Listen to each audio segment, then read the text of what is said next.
Hi there, welcome back to the painting studio. I'm Nicholas Hankins, and I hope you're ready to paint Bob's beautiful seascape that he created for this 32nd Joy of Painting series. It'll be my pleasure to bring this painting to you, and if you'd like, follow me on up to the canvas here and let's take a look at what I've got going on. As you can see, I've been hard at work. I've painted the canvas with some black gesso, but just prior to that, I applied just a little bit of sticky back contact paper or self-adhesive masking paper.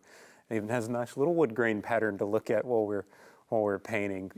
Stuck that to the canvas, coated the center with some black gesso, which is a water-based paint, and it dries very quickly. So once that was dry, I've applied a very, very thin coat of liquid clear to the canvas, and then a very thin mixture of Prussian blue and midnight black, about equal parts. So with all of that on there and all that ready to go, let's take a little 1-inch brush and we'll get started. I'll show you how to paint that little ocean scene. I love this little painting. It kind of reminds me of almost like a stormy night out on the sea. It could even be lightning off in the background, but we'll take a look at how to create all that beautiful stuff. This is just titanium white that I've picked up here, and as you can see, it's turning this sort of brilliant, beautiful blue, just adding a little bit of light back here into the background, and I'm kind of using a cradle type stroke or a rocking stroke, as you can see here, just to put a little motion into the sky. Bring that on up here. Something about like so. Then close by, handy and ready to go, I've got a clean, dry 2-inch brush that we'll use to just soften this, and I'm going to do several passes at the sky with a couple of different ideas. We'll smooth that down first, soften down any real obvious brush strokes that we want to get rid of. Easy to blend that stuff, which is nice. Let's take a little fan brush, and I'm going to pick up some titanium white now, and just load that brush nice and full on both sides. Like I say, this is one of the little small fan brushes. This is a number 3 fan brush. And let's come up here and find some very bright, and again, making this, I'm exaggerating again here, but kind of making this little rocking stroke. I'm just gonna kind of let this light dance outward and just kind of catch a little bit of the clouds, a little contour from the clouds. It'll sort of zig and zag back and forth. I almost get the impression that Bob was sort of creating like a little flash of lightning in the clouds or something like that. At least that's what it feels like to me, but that's part of the fun of painting, is everybody can look at that as something just a little different. And that's the best part of it. You bring your own experiences to the canvas, whether you're painting the painting or you're just looking at the painting. It means a little something different to everybody, and I think that's great. I think that's great.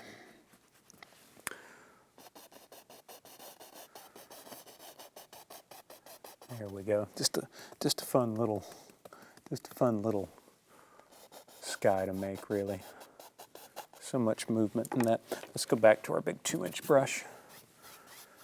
Graze over that, just light as a feather. Got a little bristle in there. We'll remove that. Keep on going. If you do happen to catch a little brush bristle in your painting, just kind of take the corner of the brush and flick it off like that.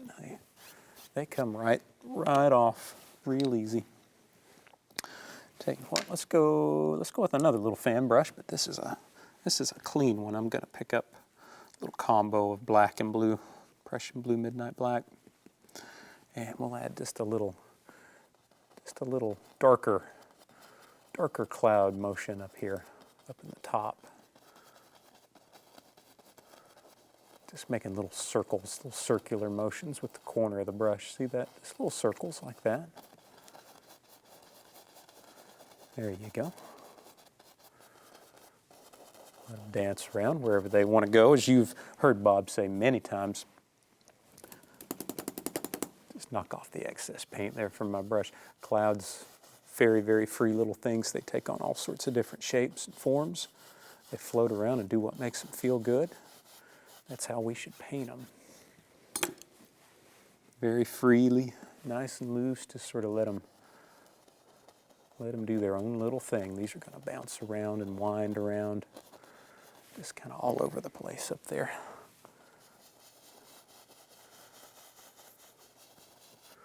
Looks like the bottom part of a big storm cloud or something up there. It's pretty. It's pretty. I want just a little more light down here, near the horizon, something like that. That's just a little bit of white that I had left on my brush. You might even decide that you want a little more light up in this portion of the sky, in between the darks. Sometimes that makes it glow just a little more. See that? Just magnifies all those darks. Makes it pretty. I like these little subtle skies like this. Just have a lot of neat stuff going on. And again, I'm going to soften very gently with the big 2-inch brush. That's what Bob would call 2 hairs and some air there. A little more of that dark down here.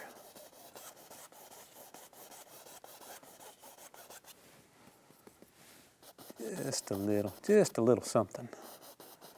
Just a little something there. There we go. All right. Now, let's get on down to the water, see what's happening there. Just wipe that big brush out. We'll put it aside for the moment.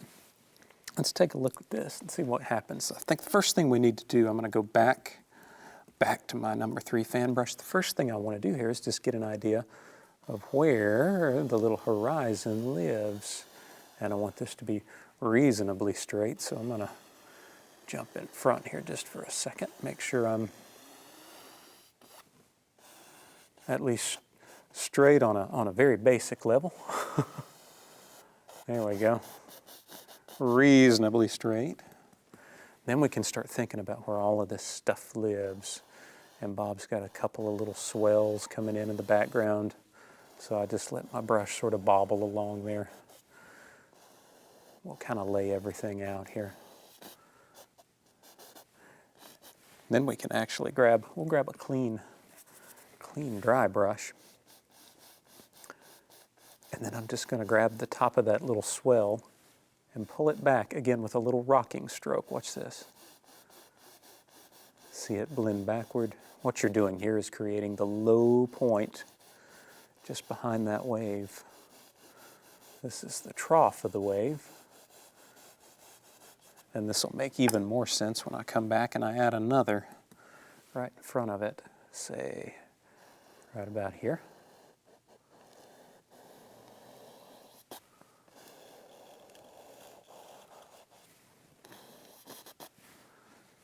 Then again, back to our little clean fan brush, that has just the residue from the last one there. And I'm going to make those little rocking strokes again. And watch it form a little low point between those two waves. Isn't that neat?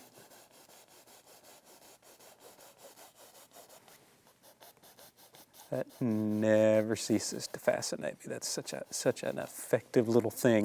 Easy way to paint water. Easy way to paint water, and it's fun. And it's fun. That's probably the most important. Add a little more light back there at the horizon, and then we'll get an idea of where we got a big crashing ocean wave in this one. So let's figure out where that one lives. So it's a little brightest point, or the breaking part of the wave, is going to be right below that light. And then it's just going to kind of wiggle out that side. That'll be the crest of the wave there. And it kind of falls and breaks there, and it splashes up on this side. And then it kind of carries on off over there somewhere. We don't know exactly, but we'll figure it out as we go. There's some foam living in there. So we'll play around with it, see what we want to do. I'm going to have a filbert brush handy. Remove a little white from that point on the palette. I'm going to move it down here to a clean spot and add just a tiny little touch of cadmium yellow to it. Mix it together. Make a real pale yellow. before we apply that, there's a beautiful, like a jewel tone green glow that happens when the light comes through the back of the wave. So I just want to take maybe my little dark fan brush that I had going earlier up here, and I'm going to pick up a little phthalo green. Just right on that same dirty brush. It's all dark, so that's fine. Let's take a little bit of this phthalo green up here, and I'm just gonna kind of brush it into this area, this thin water part of the wave. Maybe a little over here as well. Now, phthalo green and midnight black and Prussian blue are transparent colors, meaning we can see right through them. When you put them on a black canvas, they still look dark. But you won't believe some of the cool stuff that happens. Maybe we'll just kind of soften that in, brush it down. Make sure we have a nice thin coat. I don't want any buildup on there. But when you apply these transparent colors to the canvas, we can see right through them and the canvas still looks dark. White, on the other hand, is opaque. So now when I take some of this opaque color on my little filbert brush, this white, a little touch of yellow in there. Now come up here and watch this. We're going to touch down right at the top of the thinnest point of that wave, and I'm just going to take that filbert brush and scrub it around. Not picking it up. I put it down on the canvas and I leave it there, and I keep making this little circular, like a polishing motion, and just let it sort of trail off over and away. It's going to get darker and darker and darker and darker as I go. A little bit of that over here too. Just rub it around where the water's thin and that moonlight's sort of breaking through, or lightning or whatever it is, just kind of breaking through the back of that wave. There we go. Now, where's my that's probably my cleanest, driest brush. I'm going to grab a new clean, dry 2-inch brush. Just make sure it's good and dry. And I'll take the top corner of that brush only, and we'll make tiny little circles and just kind of wind all this up. And this will allow you to really blend this nice and soft and silky smooth. Never really picking the brush up off of the canvas. It's just going to naturally work into that green and get darker and darker and darker until we get down and hit the blue and the black again. Wipe a little bit of that excess color off, and then I'm going to take this paint and pull it. Give it a little sweep this way. There we go. Get a little shape of the wave going. Same thing on this side. I'm just going to blend it out. Let it work all the way across there. There we go. Now let's have a little fun. Have a little fun with a fan brush. Go back to that little fan brush. It's working pretty well. Might as well not stop. We'll just keep on using it. I'll pick up a little more white. Maybe get a little touch of my blue and black in there so it's not pure white. And as our wave spills over here, watch this. We need to touch down. Give it a little pull.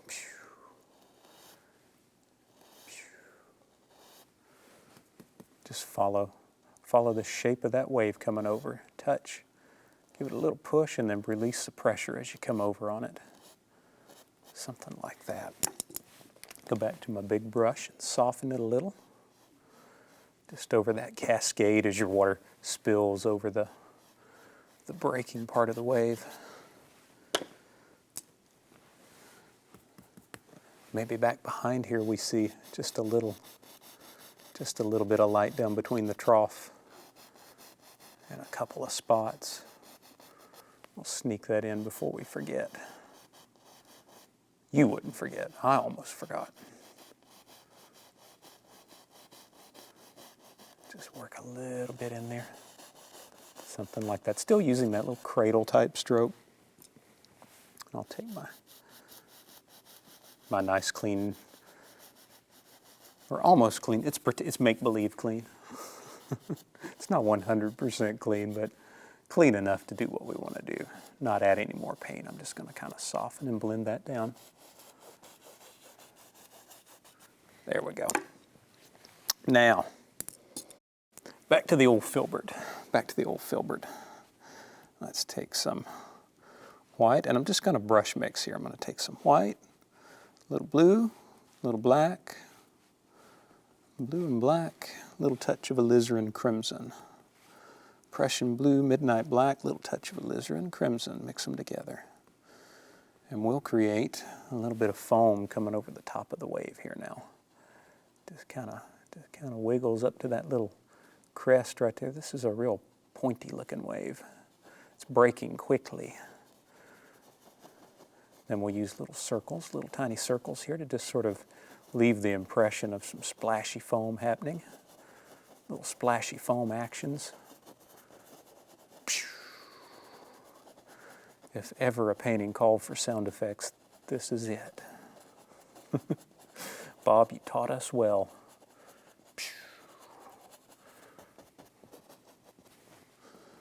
Get a little more, stretch it out on this side too. Right along the top of the wave wall, along the crest. You might even decide that you want to get a little start on some of the little foamy patterns that live in the water here. Just kind of wiggling around, following the shape of the wave as it comes around.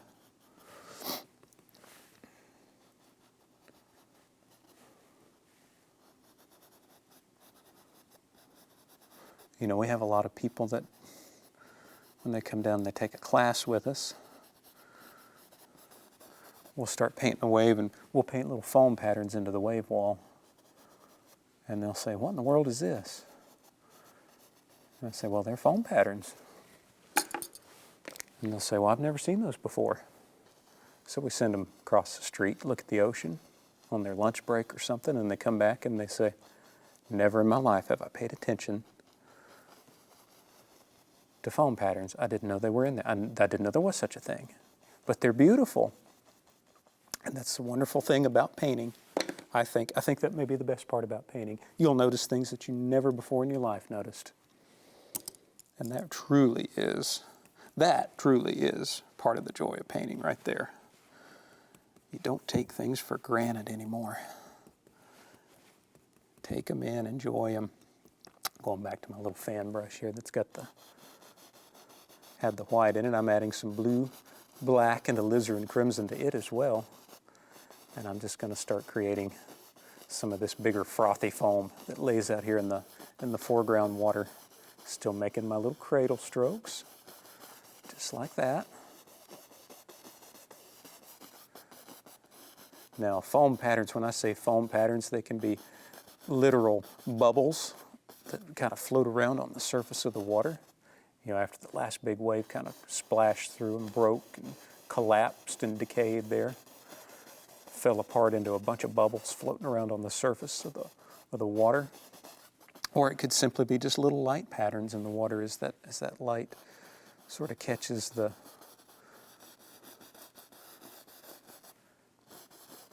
sort of bobbling water. Just sort of rocks to and fro back here in different directions. You know what? We haven't washed a brush yet. That's a tradition. We have to do it. Let's wash out one of our 2-inch brushes. I'm going to need a dry one here in a few minutes anyway, so I'll clean it out in the odorless thinner, shake out the excess, give it a good little wrap on the easel leg, and we're back in business. All right. How about, tell you what, I'm going to wash my little filbert brush while I'm at it, but unfortunately it's not as much fun to watch that take place, so we'll get the boring little filbert brush washed off. Then we'll pick up some white, a little touch of white. I don't mind if it has a little bit of color in it. In fact, it's probably better that way. Let's come up here and just add a little touch of highlight to our foam on our wave.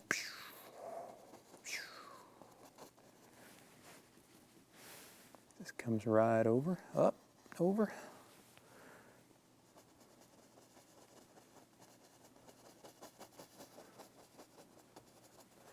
Just a little splashy splash on this part of the frothy foam as it's breaking on the. We're going to have some rocks in here in just a second, so we'll get all of this started. I'll take a little clean 1-inch brush. This is a little easier to navigate, I guess, 2-inch brush, so we'll take a little 1-inch brush and just kind of soften some of that foam, soften the edges a little bit, make it feel like it's far away, a little out of focus. Like to have part of my wave in focus and part of my wave out of focus. Sort of pushes it back. Makes it feel a little more realistic. It's always kind of fun. Keep that spot up there in focus. Let's see. I'm gonna go back to that little tiny fan brush I was using that had the dark color on it. Rinse him out. I'm gonna load this one just absolutely full of Van Dyke Brown, Midnight Black, maybe a little dark sienna in there with it. Just mix all those together, fill it full. And let's talk about some of these rocks that are going to live out here. It's a good little rock noise. That's what's causing all of this splash to happen. Just a big old bank of rocks that live out here at the bay. I guess this kind of looks like a little bay.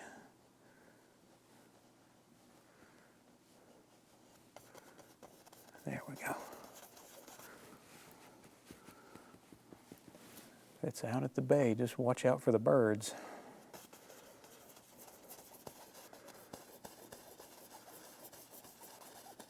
There we go. Have a couple more rocks. Let's have a couple more. While we got the rock maker making rocks, let's have a couple more out here. Just kind of hanging around in the water. Same old black, brown, and sienna combo. Let's see, Bob, you got another one right about there. There we go. One right in here. We'll get them laid out first, and then we'll come back and have a little fun with the contours on them. Matter of fact, before I get too involved with those, I'm just going to soften it down a little bit.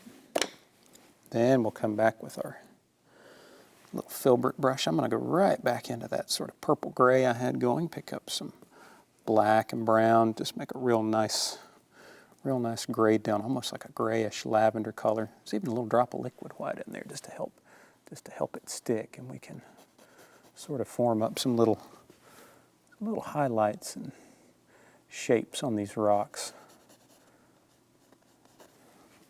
Just pick out little contours in them. Pick out a little edge and then soften it down. See, they can just kind of form any old way you want them to. Just think about where your light's striking. That's the most important. Think whatever type of rock you want to paint, whatever shape you want to create, just think about where that light's going to strike, whether it's moonlight or sunlight or a little light from a lightning strike. It doesn't matter. Doesn't matter. Just think about what part of that rock's going to hit, where that light's going to hit, where it's going to strike. Then you kind of work everything up around that. There we go. Speaking of light, I want to put a little brighter light down in my water too. There we go, something like that. Let's take a little liner brush. Pick up some paint thinner, a little titanium white, a little touch of the liquid white too. A little titanium white, liquid white, paint thinner. Let's add some little foamy patterns down here where this, whatever we decided it was. I'm going to call it moonlight. It's probably a combination of moonlight and lightning. Just the lighter little sparkles that are going to hit on the water. Some of them kind of wind up into the wave a little bit. That's always pretty. A little bit stretches through here and around. Just kind of weaves around the rocks. I can really start to feel the motion and everything as that winds around. Still making those little crisscross type strokes though. If you come up into your wave a little bit, let it kind of follow the contour of the wave itself. There we go. Something like that.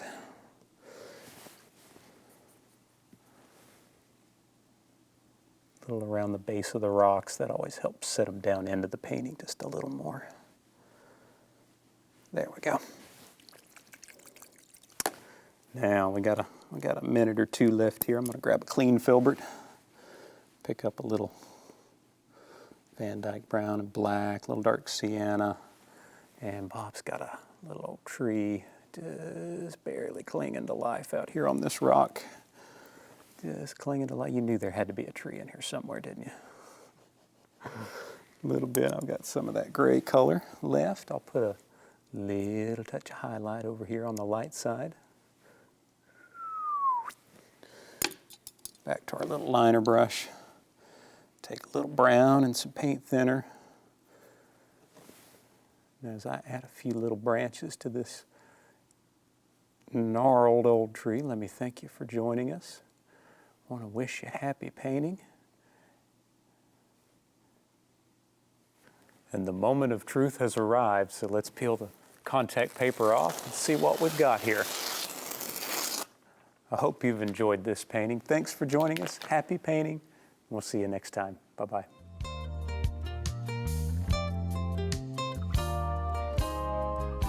To order Nicholas Hankins' book of 13 never-before-seen painting projects from Bob Ross, call 1-800-BOB-ROSS or visit bobross.com.